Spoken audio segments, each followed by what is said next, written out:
how to fix QR code scanner not working on Moto G77. Let's start the video. First of all, go to app library, scroll down and click on settings app.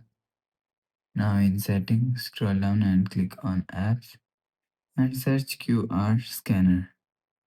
For example, this is QR scanner, and click on QR scanner and clear cache QR scanner.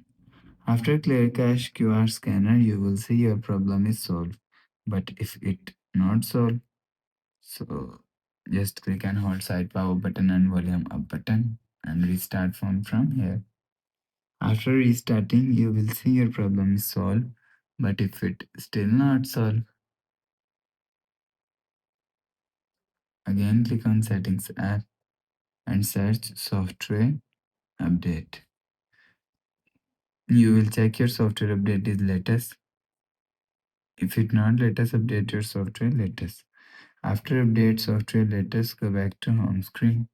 So that's how you can fix QR scanner not working on Moto G77. If you like the video, please subscribe. Thanks for watching.